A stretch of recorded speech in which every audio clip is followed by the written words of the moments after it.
ABTA test পেপারের 250 নম্বর পেজের short কোশ্চেনগুলো দিলাম, তোমরা দেখে নাও।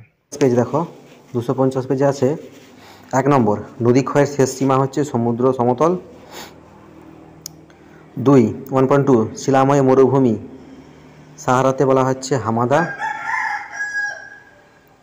1.3 মিশরের উষ্ণ শুষ্ক বায়ু হলো খামসিন। 1.4 বায়ুর আর্দ্রতা পরিমাপক যন্ত্রটি হলো হাইগ্রোমিটার। 1.5 একটি ঋতুভিত্তিক সমুদ্র স্রোত হলো মৌসুমী স্রোত। 1.6 সূর্য, চাঁদ ও পৃথিবীর সরলরৈখিক অবস্থানকে বলে সিজিগি।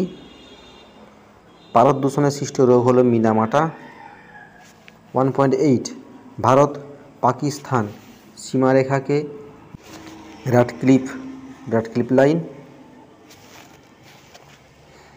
তারপর দেখো 1.9 দক্ষিণ ভারতের সর্বোচ্চ শৃঙ্গ হচ্ছে আনাইমালাই পর্বতে আনাইমুদি।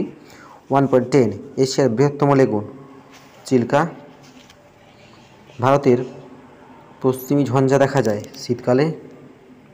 1.12 ভারতের সর্বাধিক স্থান জুড়ে রয়েছে পলিমাটি। 1.13 ভারতের শেফিল্ড বলা হয় হাওড়াকে। ভারতের Sheffield. Survey of India SOI সদর দপ্তর অবস্থিত দেরাদুনে। আচ্ছা, শুদ্ধ অশুদ্ধ। হরিদ্বারের কাছে গঙ্গা নদীতে পলল শঙ্কু গঠিত হয়েছে, অশুদ্ধ। 2.1.2 থার্মোস্ফিয়ারে নিচে অংশকে বলা হয় আয়নোস্ফিয়ার, শুদ্ধ। লা নিনা প্রভাবে প্রশান্ত মহাসাগরে পূর্ব উপকূলে খরার সৃষ্টি হয়, শুদ্ধ। ভরাটকরণ প্রক্রিয়া আবর্জনার পচনে হিউমাস তৈরি হয়, শুদ্ধ। নেফা NEFA এর নাম পরিবর্তন করা হয়েছে মিজোরাম, না এটা অশুদ্ধ। নাম পরিবর্তন করা হয়েছে অরুণাচল প্রদেশ।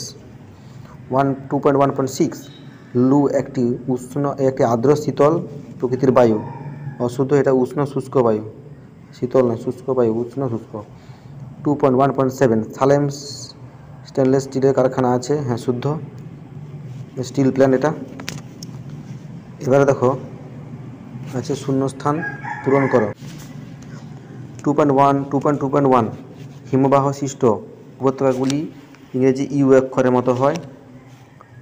তারপরে 2.2 সমুদ্র সংলগ্ন এলাকায় জলবায়ু হচ্ছে সমভাবাপন্ন জলবায়ু। 2.2.3 পৃথিবীর ড্যাশ বলের প্রভাবে গৌণ জোয়ার হয়, এটা হচ্ছে কেন্দ্রাতিক বলের প্রভাবে। ফ্লাই অ্যাশ এক ধরনের ড্যাশ বর্জ্য, শিল্প বর্জ্য ফ্লাই অ্যাশ। 2.2.5 ড্যাশ হলো ভারতের বৃহত্তম হিমবাহ সিয়াচেন। 2.2.6 উত্তর ভারতের নতুন পলিকে বলা হয় খাদার। 2.2.7 রিমোট সেন্সিং কথাটি অর্থ হলো দূর সংবেদন। এবারে এক কথায় উত্তর দাও দু একটি বাক্যে। নিউমোর দ্বীপটি কোন নদীর মোহনায় অবস্থিত? হাড়িয়াভাঙা নদীর মোহনা, হাড়িয়াভাঙা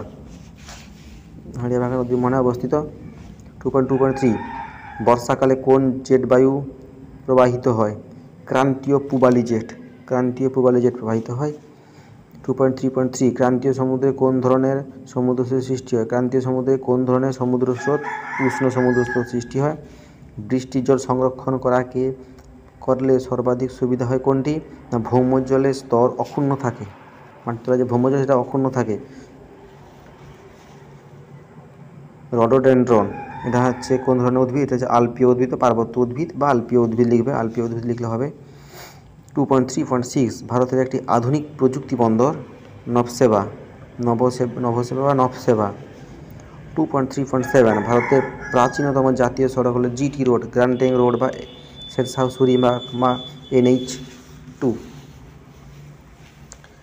2.3.8 ভারতের প্রথম সফল কৃত্রিম উপগ্রহ হলো আর্যভট্ট প্রথম সফল কৃত্রিম উপগ্রহ। 2.4 বাম দিক ডান দিক মেলাও। মরুদ্যান হচ্ছে মরু বসতি অঞ্চল। কেন্দ্রীয় অরণ্য গবেষণাগার পুসা। ইউট্রোফিকেশান জলজ প্রাণী মৃত্যু। ক্রান্তীয় ঘূর্ণপাত হচ্ছে টর্নেডো।